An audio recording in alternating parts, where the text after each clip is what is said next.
Kisah Sang Penakluk. Sebelum lanjut, bagi yang belum subscribe Cafe Novel, silahkan subscribe dan aktifkan lonceng notifikasi supaya tidak ketinggalan update terbaru dari kami. Jangan lupa juga tinggalkan like, komen dan share video ke medsos yang sahabat punya. Oke lanjut. Bab 940-942. Tim Flying Leopard yang beranggotakan 10 orang, tim Sirius yang beranggotakan 36 orang, jika di total hanya berjumlah 46 orang. Jumlah orang yang sedikit sekali, jelas lebih dari 50 orang yang bergabung dengan geng Sirius di awal sudah mengundurkan diri. Namun, hal ini tidak terlalu berdampak pada Kevin Ye. Bagaimanapun, semuanya sulit di awal. Selama Anda mengambil langkah awal dengan baik, Kevin Ye percaya bahwa hal-hal selanjutnya akan lebih mudah. Di dunia ini, Kevin Ye percaya bahwa selama ada dana yang cukup, orang bukanlah masalah yang sangat sulit untuk dipecahkan. Dengan benih dari 46 orang ini dan dana yang tidak terbatas, tim akan terus tumbuh dan berkembang secara eksponensial di masa mendatang. Faktanya, dugaan Kevin Ye sepenuhnya benar. Dalam waktu kurang dari setengah tahun kemudian, tim yang bernama Tim Keamanan hampir penuh dengan personel, dan tiba-tiba tumbuh menjadi tim yang terdiri dari 10.000 orang. Tentu saja, itulah yang terjadi kemudian. Dengan senyum dingin, Kevin Ye berjalan mengelilingi keempat kolom dan kemudian kembali ke semua orang lagi. Tenang. Ketika sebuah perintah diberikan, hampir semuanya dilarang. Kevin Ye sangat puas dengan ini dan mengangguk, ya, kamu sangat baik.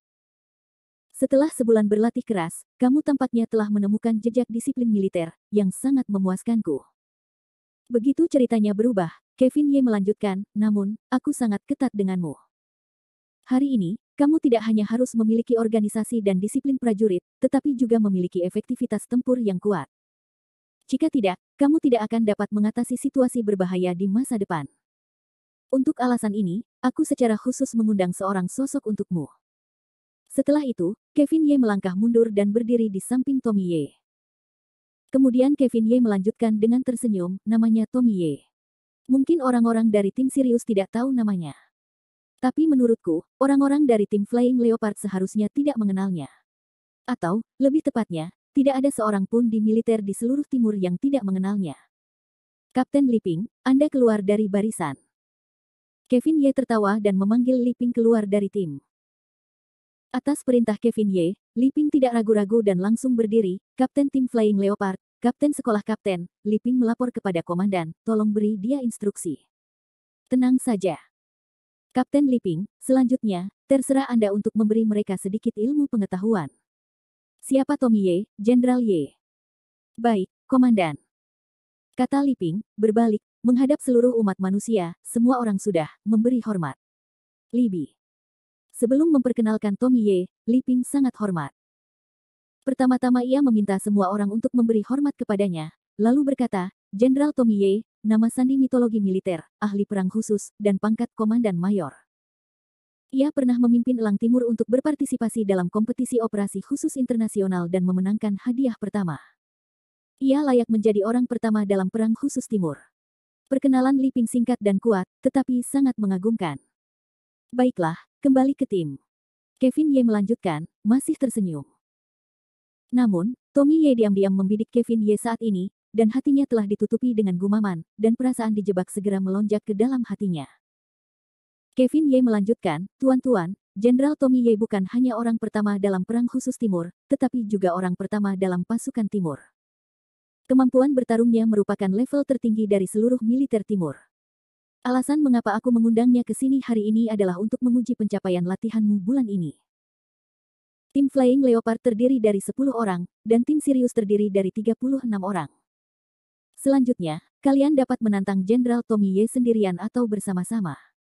Jika kalian dapat bertarung sendirian, kalian dapat bertahan dalam 10 gerakan di bawah tangannya. Sedangkan untuk pertempuran kelompok, jika kalian bertahan selama 20 menit, kalian akan dianggap telah lulus ujian. Hari ini, selama kalian menerima ujian ini, aku akan memberimu hadiah khusus. Sedangkan bagi mereka yang gagal, aku hanya bisa berkata aku minta maaf. Kalian harus tinggal di sini selama sebulan lagi. Sebulan lagi latihan keras. Apakah kamu mengerti? Di hadapan Kevin Ye, semua orang adalah kamu. Lihatlah aku. Aku melihatmu. Ada sesuatu yang aneh yang belum pernah terjadi sebelumnya.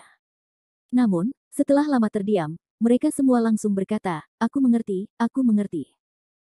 Di tim ini, Li Xiang bahkan lebih terampil. Dia berdiri dan bertanya, hehe, Komandan, bisakah kamu memberitahu kami hadiah apa yang bisa kami dapatkan jika kami lulus ujian? Ya, Komandan, kami juga ingin tahu. Untuk hadiah Kevin Ye, orang-orang penasaran. Bagaimanapun, aku telah dikurung di bengkel ini selama sebulan, dan hanya sedikit orang yang bisa masuk dan keluar pabrik tanpa izin kecuali Cynthia Fang. Jadi saat ini, bagi tim Flying Leopard dan tim Sirius, merupakan hal yang sangat mewah untuk bisa keluar dari udara segar. Kevin Ye juga menyadari ekspresi kerinduan di wajah orang-orang ini dan bisa bersikap perhatian. Jadi, alih-alih memasang wajah buruk, dia berkata dengan gembira. Haha, karena kalian semua ingin tahu, saya akan memimpin untuk mengungkapkannya kepada Anda dan memuaskan keingintahuan Anda. Asalkan kamu lulus ujian, kamu akan mendapat libur setengah hari sore ini. Dan aku sudah menyiapkan makan malam perayaan untukmu di malam hari. Hari ini, aku sudah menghasilkan banyak uang, dan aku sudah mengemas semua jenis makanan untuk meja seharga 100.000 yuan. Asal kamu lulus ujian, kamu boleh makan, minum, dan bersenang-senang malam ini, dan aku akan membayar semua biayanya. Setelah suara Kevin Ye turun, tiba-tiba terjadi keheningan seperti kematian di seluruh gedung pabrik. Lihat aku melihatmu. Aku tidak percaya dengan apa yang kudengar. Bagi pasukan khusus yang sudah sebulan berada di pabrik, liburan setengah hari sudah cukup. Mereka tidak menyangka akan mendapatkan kegembiraan yang tidak terduga. Mereka bisa makan malam di Aula Emas dan Giok. Itu adalah makan malam di 100.000 meja. Di seluruh bengkel, hampir semua orang terlalu bersemangat untuk berbicara. Namun, tak lama kemudian, tim yang beranggotakan lebih dari 40 orang itu bersorak-sorai. Semua orang melompat dan berteriak, dan seseorang berteriak, Ye Sao, Agung, Ye Sao, Hore. Hanya Tommy Ye yang masih berdiri di samping Kevin Ye, bergumam dengan suara rendah, dasar bajingan, kau tahu bahwa tidak baik bagimu untuk meminta saudaraku keluar hari ini. Ternyata aku adalah pekerja keras dengan saudaraku. Terlalu berlebihan. Setelah itu, mata Tommy Ye berkaca-kaca, seolah teringat sesuatu. Setelah beberapa saat, dia mendengarkan Tommy Ye dan berkata sambil tersenyum, namun, anak mudamu benar-benar hebat. Jika kamu memikirkan makanan di atas meja, Tut, kamu merasa tidak enak jika memikirkannya. Hanya saja kamu begitu murah hati kepada orang-orang ini. Saudaraku, aku di sini untuk membantumu. Haruskah kamu menunjukkannya kepadaku? Kevin Ye tidak menyangka Tommy Ye tidak tahu malu. Dia juga memiliki sikap seperti lausinya yang murah hati, Markus Ye. Pertama-tama, dia tercengang, tetapi segera Kevin Ye bercanda, bagaimana dengan Lamborghini dan sebotol pil? Mendengar janji Kevin Ye, Tommy Ye langsung tertawa dan tidak bisa menutup mulutnya. Dia bahkan berkata, Deal. Bab 941. Dalam hal meminta bantuan, Tommy Ye sama sekali tidak terlihat seperti seorang prajurit. Sebaliknya, dia memiliki wajah seorang pengusaha. Namun, tidak mengherankan, bagaimanapun juga, ada terlalu banyak hal baik di tangan Kevin Ye. Untuk mengatakan bahwa Tommy Ye tidak tergerak sama sekali, dia mungkin tidak mempercayainya. Di tangan Kevin Ye, itu sudah cukup untuk membuat orang mengeluarkan air liur dengan pil dan alat ajaib. Tommy Ye bukan hanya mitos militer, tetapi juga seorang seniman bela diri dari keluarga bangsawan. Dia secara alami peduli dengan legenda ini. Sebotol pil dan Lamborghini untuk Tommy Ye, jelas bahwa Tommy Ye memanfaatkan bosnya, jadi Tommy Ye tidak perlu memikirkannya, dan langsung setuju. Di sisi lain, fanatisme macan tutul terbang dan pasukan Sirius segera mereda. Meskipun usia mereka belum mencapai 50 tahun, wajah mereka masih dipenuhi kegembiraan, tetapi setelah sebulan berlatih, organisasi dan disiplin telah mengakar dalam tulang mereka, sehingga keempat pilar itu ditata kembali, dan mata semua orang menatap Tommy Ye yang tidak jauh dari sana. Terutama tim Sirius, karena mereka sekarang hanya memiliki satu keyakinan di hati mereka, mengalahkan Tommy Ye, lulus ujian, dan kemudian bersenang-senang. Setelah melirik ke arah sekelompok anggota tim tempur khusus, Kevin Ye menyipitkan mata dan terkekeh, yah, kalian juga membuat banyak keributan. Apakah kalian bisa pergi ke pesta perayaan atau tidak tergantung pada kekuatan kalian sendiri. Sekarang aku akan memberi kalian 60 detik untuk membahas taktik. Kalian akan ditantang satu persatu. Jenderal Tommy Ye, atau kalian yang maju, kalian yang memiliki keputusan akhir. Suara Kevin Ye baru saja jatuh, dan dalam sekejap, apakah itu macan tutul atau Sirius, semuanya menyebar. Kevin Ye melihat ini dengan sangat jelas. Saat ini, tim khusus yang kurang dari 50 orang sepenuhnya berada di sekitar 5 tokoh inti. Kelima tokoh inti ini tidak lain. Mereka adalah Tugang, Tumeng, Tarian Salju Lapangan Mawar Merah, dan Liping dan Li Xiang dari tim macan tutul terbang. Setelah sebulan berlatih keras, kurang dari 50 orang makan dan hidup bersama. Meskipun mereka tidak senang satu sama lain pada awalnya, tidak dapat disangkal bahwa kehidupan kolektif bulan ini telah melebur mereka menjadi tungku. Yang lebih penting, kelompok kecil ini telah menemukan inti dan kepemimpinan mereka. Semua ini terlihat di mata Kevin Ye, yang juga merupakan efek dari Kevin Ye. Bagi sebuah tim, jelas bahwa tidak ada pemimpin yang kuat untuk memiliki efektivitas tempur. Dan apakah itu Tugang, Tumeng, atau Cynthia Fang, Liping dan Li Xiang, itulah kekuatan inti tim ini. Di masa depan, tim ini harus diperluas dan diintegrasikan lagi. Mereka semua adalah jenderal besar yang bertanggung jawab atas urusan mereka sendiri. Melihat waktu, Kevin Ye menertawakan Tommy Ye dan bercanda, "Bos Ye, taktik macam apa yang akan mereka bahas untuk menghadapimu? Aku benar-benar menantikannya." Tommy Ye sama sekali tidak menyangka. Dia hanya berkata sambil tersenyum, "Jika kita mengikuti cara berpikir yang normal, mereka akan memberiku pertarungan roda terlebih dahulu. 50 orang akan bermain secara bergantian, menghabiskan kekuatan fisikku. Akhirnya, sekali lagi dan mencoba mengalahkanku saat aku kelelahan." Analisis Tommy Ye masuk akal. Tidak diragukan lagi, ini adalah jalur terbaik.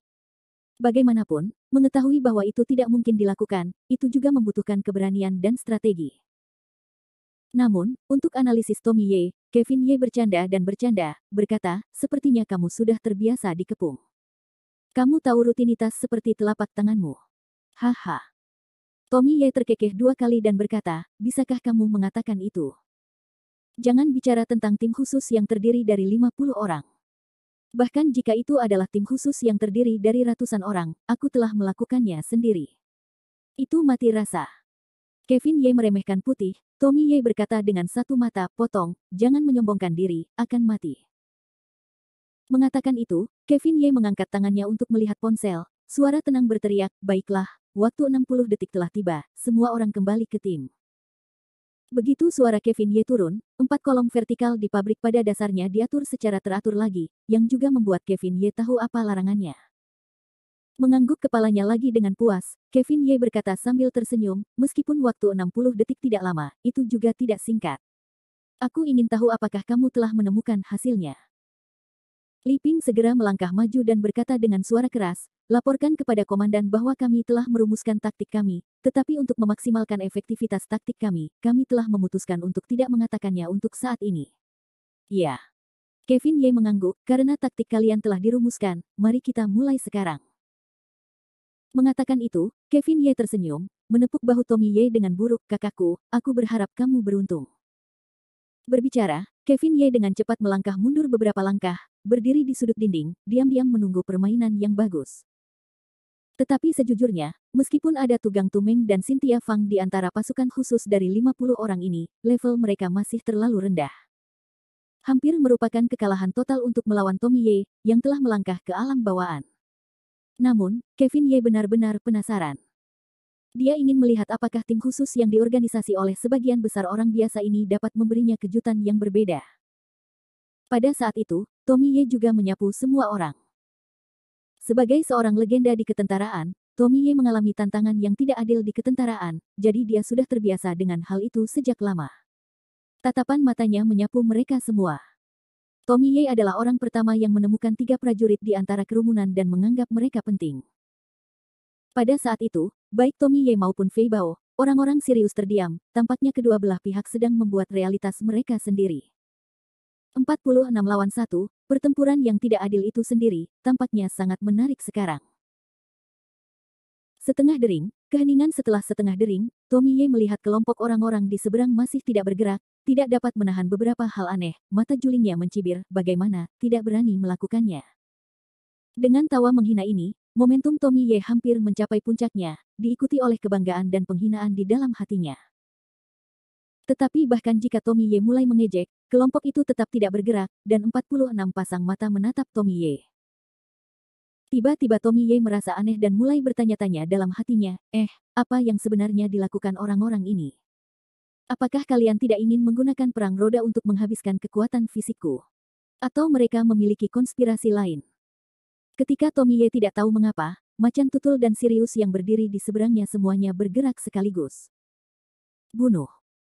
41 dari 46 orang itu bergegas menuju Tommy Ye pada saat yang sama. Suara pembunuhan Kiki mengejutkan Tommy Ye. Pada saat ini, Kevin Ye, yang berdiri di sudut dinding, tertegun sejenak, lalu berkata dengan senyum buruk, Bos Ye, sepertinya kalian salah perhitungan kali ini. Hehe, aku benar-benar penasaran. Bisakah kekuatan 46 orang biasa ini keluar untuk melawan seorang ahli alam bawaan? Kita tunggu dan lihat saja. Bab 942. Sirius dan Fei Bao berdiskusi cukup lama. Pada akhirnya, mereka tidak mengikuti rute Tommy Ye. Pertama, ada pertempuran roda, lalu pengepungan. Sebaliknya, mereka mengambil jalan yang sangat berlawanan. Di antara mereka, Tugang, Tumeng dan Cynthia Fang adalah dua bersaudara. Ketiga orang ini semuanya adalah seni bela diri. Anda dapat melihat sekilas bahwa Tommy Ye tidak sederhana. Meskipun kita tidak tahu jenis kultivasi Tommy Ye, mereka bertiga benar-benar yakin bahwa kultivasi mitos militer ini jauh lebih tinggi daripada miliknya sendiri. Jadi itu jelas tidak berhasil untuknya. Oleh karena itu, Tugang Tumeng dan Cynthia Fang hanya dapat menemukan cara baru dan mengambil jalan yang berbeda. Yaitu dengan menggunakan perang psikologis untuk mengintimidasi Tommy Ye dan membuatnya menjadi kacau. Kemudian kelompok orangnya bergegas untuk menekan Tommy Ye dengan kecepatan yang sangat cepat. Akhirnya, biarkan 5 orang dengan kultivasi tertinggi dan kekuatan serangan terkuat di tim ini untuk menyerang pada saat yang sama. Ketika Tommy Ye tidak bereaksi, mereka akan membunuh Tommy Ye dengan satu pukulan, dan kemudian mereka akan memiliki kesempatan untuk menang. Benar saja, Tugang, Tumeng, dan Cynthia Fang memiliki pengaruh pada strategi mereka. Dalam pertandingan dengan Sirius dan Fei Bao, Tommy Ye mulai merasakan sedikit trans. Memanfaatkan waktu ini, orang-orang Flying Leopard dan Sirius berbondong-bondong. 41 orang, dengan pembagian kerja yang jelas, terorganisasi dengan baik dan disiplin. Mereka hampir berkelompok 10 orang dan bergegas menuju anggota tubuh Tommy Ye. Saat ini, Tommy Ye sedikit tertegun. Dia tidak tahu apa yang dilakukan orang-orang yang berteriak untuk membunuh langit ini. Sebenarnya, ini adalah duel yang tidak adil bagi Tommy Ye, yang tidak tercermin dalam jumlah orang, tetapi mentalitas. Untuk kelompok Sirius dan Flying Leopard, kalahkan saja Tommy Ye. Bagi Tommy Ye, dia tidak hanya harus mengalahkan 46 orang, seperti Fei Bao dan Sirius, tetapi juga melakukan yang terbaik untuk mencegah mereka dari kematian atau cedera. Jika ini adalah pertarungan hidup dan mati, Tommy Ye yang terlahir di surga benar-benar tidak cukup untuk dilihat. Pada saat Tommy Ye sedikit tertegun, 41 orang itu sudah bergegas ke Tommy Ye. 20 orang di barisan depan tidak menyerang, tetapi tidak ragu untuk berubah menjadi kekuatan, terbagi menjadi 2 kelompok, berbaring di tanah sambil memegang kaki Tommy Ye. 20 orang lainnya, satu di kiri dan satu di kanan, memegang tangan Tommy Ye. Baru pada saat inilah Tommy Ye kembali memahami taktik Fei Bao dan Sirius. Haha, sepertinya agak dramatis mengendalikan anggota tubuhku. Tommy Ye mencibir. Saat ini, sel-sel tempurnya telah dimobilisasi dan bahkan bersemangat. 40 orang kuat dibagi menjadi 4 kelompok. Mereka terus menarik anggota tubuh kereta perang dan daun. Kekuatannya tidak kecil. Meskipun mereka tidak dapat mencapai kekuatan naga dan gajah, mereka setidaknya dapat dianggap sebagai sapi dan harimau. Saat ini, Tommy Ye, alam kelahiran, di hadapan orang-orang biasa ini, bahkan tidak memiliki ide untuk memobilisasi ki sejati, tetapi mengandalkan kekuatan kasar seluruh tubuh. Raungan. Setelah 2 raungan, lengan kiri Tommy Ye bergetar sebentar, menghasilkan kekuatan yang sangat besar. Tiba-tiba, kelompok 10 orang yang memegang tangan kiri Tommy Ye segera merasakan ledakan kesulitan. Namun, meskipun mereka tidak dapat memahami kekuatan mereka, mereka masih menggigit akar dan meraih Tommy Ye. Tommy Ye tidak berdaya dalam hal ini. Bagaimanapun, itu adalah pekerjaan teknis untuk mengguncang orang-orang yang menjerat diri mereka sendiri, dan tidak membiarkan hidup mereka dirugikan. Sambil mendesah, tepat saat Tommy Ye hendak terus meningkatkan tekanan, Tugang Tumeng dan Cynthia Fang sudah tiba. Ketiga orang itu adalah pejuang, dan tubuh mereka sangat cepat, dan mereka jatuh tepat di depan Tommy Ye. Tugang dan Tumeng mengikuti rutinitas tinju asing. Kedua bersaudara itu menahan napas dan mencoba yang terbaik untuk menghancurkan dada Tommy Ye dengan dua tangan besi besar. Sebagai perbandingan, Cynthia Fang jauh lebih lembut. Dia mengambil rute keluarga Fang telapak besi. Tangan giok terangkat dan pisau jatuh tepat di bawah leher Tommy Ye. Ketiga serangan ini belum berakhir. Pada saat yang sama, Li Ping dan Li Xiang dari tim macan tutul terbang telah berputar di belakang Tommy Ye. Mereka tidak bisa bertarung dalam seni bela diri. Mengandalkan kekuatan kasar mereka, mereka mengangkat tinju mereka dan bertarung di belakang Tommy Ye. Saat bertarung, Li Xiang juga berkata sambil tersenyum, "Jenderal Ye, saya minta maaf." Dengan kemampuan bertarung Sirius dan Flying Leopard, kelima orang yang paling agresif menyerang Tommy Ye pada saat yang sama, atau saat Tommy Ye tidak dapat melawan. Rutinitas seperti itu, bahkan tatapan mata Kevin Ye penuh dengan pujian. Tu Gang, Tu Meng, Cynthia Fang, Li Ping dan Li Xiang mendorong diri mereka ke puncak kekuatan mereka hampir pada saat yang sama. Mereka melakukan yang terbaik untuk melawan Tommy Ye. Bahkan Tommy Ye sendiri tertawa dan berkata dalam hatinya, orang-orang ini sangat kejam. Aku tidak menyangka mereka memainkan permainan yang begitu bagus di bawah hidungku. Bagus, bagus, sangat bagus. Meskipun rencana Cynthia Fang sempurna, celah di alam masih terlalu jelas. Satu bawaan, tiga bahkan gajah naga tidak, ini sama sekali bukan level. Cynthia Fang dan yang lainnya mencoba yang terbaik, tetapi menurut pendapat mereka, itu sudah cukup untuk membuka prasasti batu dan memecahkan batu. Seolah-olah Tommy Ye sedang dipukul oleh lembu tanah liat ke laut tanpa riak apapun. Saat ini Tommy Ye juga hanya tersenyum untuk menerima gelombang serangan terkuat mereka ini. Setelah beberapa suara yang jelas, Tommy Ye masih memiliki senyum di matanya. Alis pedangnya menggerakkannya sejenak. Dia menatap Tu Gang dan saudara-saudara Tu Meng di depannya dan berkata, apakah kalian sudah selesai dengan gerakan besar kalian? Kalau begitu giliranku. Jelas, Tommy Ye sengaja mengingatkan Tu Gang, Tu Meng dan Cynthia Fang. Namun, kelima orang itu tidak mau mengakui kekalahan. Telapak tangan mereka yang mundur terus menggerakkan keterampilan mereka dan memukul Tommy Ye. Pada saat ini, Tommy Ye tersenyum tipis, lalu mendengus, dan di antara napasnya, seberkas cahaya putih susu melesat keluar. Tu Gang, Tu Meng, dan Cynthia Fang dapat melihat dengan jelas bahwa cahaya ini bukanlah apa-apa lagi, melainkan simbol tuan dalam keluarga. Dengan kilatan cahaya, saudara-saudara tukang daging dan Cynthia Fang segera mengatakan sesuatu yang buruk di dalam hati mereka, dan ketiga orang itu mundur pada saat yang sama. Namun meski begitu, dia masih dikejutkan oleh kekuatan internal Tommy Ye yang kuat, yang membuat ki dan darah melonjak, yang sulit dikatakan. Saudara-saudara tukang daging dan Cynthia Fang beruntung dan tidak terluka, sementara Li Ping dan Li Xiang, yang berdiri di belakang Tommy Ye, tidak seberuntung itu. Dua orang itu langsung diguncang oleh pendukung Tommy Ye untuk terbang keluar, duduk di sudut dinding pingsan di masa lalu. Dan kemudian, di seluruh gedung pabrik, tawa hangat Tommy Ye terdengar, hei, hanya ada 40 orang. Sungguh santai dan bahagia. Meninggalkanmu. Mendengar tawa kasar Tommy Ye dan tindakannya selanjutnya, Kevin Ye, yang berdiri di sudut dinding, wajahnya hampir pucat. Tommy Ye berkata, penatua Ye ini, lebih dari 30 orang, masih sangat suka bermain-main. Kincir angin lebih dari 40 orang belum pernah terjadi sebelumnya.